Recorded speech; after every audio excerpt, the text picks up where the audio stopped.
नमस्कार भक्तों, जय मां पद्मावती, जय गुरुदेव। हिंदू धार्मिक कूर्म द्वादशी जो कि पौष शुक्ल पक्ष की द्वादशी तिथि को मनाई जाती है, इस साल 22 जनवरी सोमवार को मनाई जाएगी।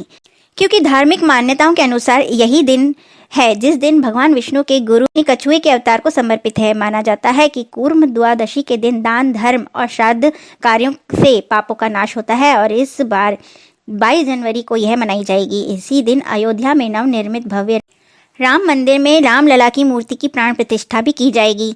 द्वादशी तिथि की शुभता को देखते हुए प्राण प्रतिष्ठा के लिए दिन निर्धारित किया गया है। इस दिन भगवान विष्णु की विशेष पूजा की जाती है। समुद्र मंथन के लिए भगवान विष्णु ने कछुए का अवतार लिया था, जो कि विष्णु जी का दूसरा अवतार माना जाता है। इस समुद्र मंथन के दौरान देवताओं की सहायता के लिए और मननांचल पर्वत को डूबने से बचाने के लिए भगवान विष्णु ने कूर्म अवतार धारण किया था। कछुए अवतार की पूजा का विधान इस दिन रहता है। साथ ही इस दिन कछुए को लाना बेहद ही शुभ माना जाता है। इस दिन चांदी, अष्ट धातु का कछुआ घर या दुकान में रखना काफ़ी शुभ माना जाता है। इससे जीवन में तरक्की की संभावना बढ़ जाती है। साथ ही कूर्म द्वादशी पर भगवान विष्णु की कृपा, आशीर्वाद और सुरक्षा पाने के लिए व्रत भी किया जाता है। इस दिन व्रत करने वाले को सुबह उठकर स्नान, ध्यान और व्रत की संकल्प लेने से शुरुआत करनी चाहिए। भगवान विष्णु की प्रतिमा के साथ कछुए की एक छोटी मूर्ति पूजा स्थल में रखनी चाहिए। कुमकुम, रौली, चंदन से मूर्ति की पूजा करें। फिर तुलसी के पत्ते और पीले फूल समर्पित करें। फिर पंचामृत से अभिषेक करें। इसके बाद निर्जला व्रत की शुरू करें।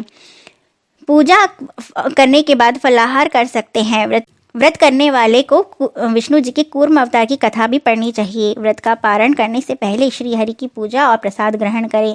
किसी भी तरह के निर्माण संबंधी कार्य के लिए कूर्म जयंती का दिन बहुत ही शुभ माना जाता है। माना जाता है कि कूर्म द्वादशी का व्रत व पूजन पूरी निष्ठा और पवित्र मन से करने वाले भक्तों के सारे दुख दूर हो जाते हैं और समस्त पापों से मुक्ति मिल जाती है। इस दिन व्रत करने वाले व्रती को भगवान विष्णु की विशेष कृपा प्राप्त होती है और जीवन में सुख शांति से बना रहता है। 22 जनवरी को सर्वार्थ सिद्धि योग, अमृत सिद्धि योग और मृगशिरा नक्षत्र है।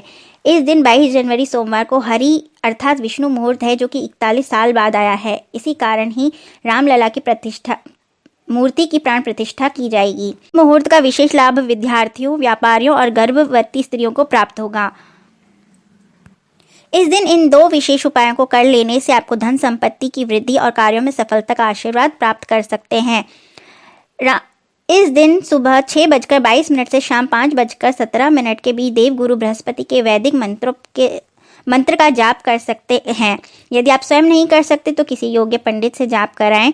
बृहस्पति के वैदिक मंत्र का जाप यदि 64,000 बार करते हैं तो बहुत ही आपको उत्तम लाभ प्राप्त होगा। मंत्र है ओम बृहस्पति अति यदर्यो अर्हाद्युमति द्वभाति कृत मज्जो नेशु यददच्छस्वास ऋत प्रजात तदस्मासु द्रविड़म देहि चित्रम। इस मंत्र का 64,000 बार जाप कर लेने से आपको उत्तम फल की प्राप्ति होगी। इसके साथ ही धन आकर्षण पाठ, जो कि विष्णु जी और लक्ष्मी जी के निमित्त किया जाता है, इसे करने से आपको सफलता और धन लाभ होगा। यह पाठ कम से कम 108 बार कर सकते हैं। इसका मुहूर्त भी सुबह 6:22 से शाम को 5:17 के बीच रहेगा। इसके साथ ही श्री सूक्त और पुरुष सूक्त के साथ कनक धारा स्तोत्र का 108 पाठ करने से शुक्ल पक्ष के यजुर्वेद के धनाकर्षण हेतु उद्धृत किया गया है। इस समय एक आसन पर इस पाठ का श्रद्धापूर्वक पाठ करने से एक पक्ष से 1 माह के अंदर ही निश्चित संतोषजनक धनागमन की प्राप्ति होती है। साथ ही महालक्ष्मी के बीज मंत्र का जाप करते हैं तो यह और भी उत्तम होगा। महालक्ष्मी का बीज मंत्र है ओम श्रीम ह्रीम श्री कमले कमलालये प्रसीद प्रसीद श्रीम ह्रीम श्रीम ओम महालक्ष्मी नमः। इसके साथ ही इस दिन सर्वार्थ सिद्धि योग बन रहा है, जो कि सोमवार के दिन पुष्य, मक्षिरा, रोहिणी, श्रवण या अनुराधा नक्षत्र में से यदि कोई भी एक नक्षत्र हो तो यह बनता है। इस योग में किए गए कार्य सफल सिद्ध होते हैं। नया बिजनेस, शिक्षा आरंभ करना, नई नौकरी, भवन निर्माण कार्य आदि के इसके अंतर्गत किए जाते हैं।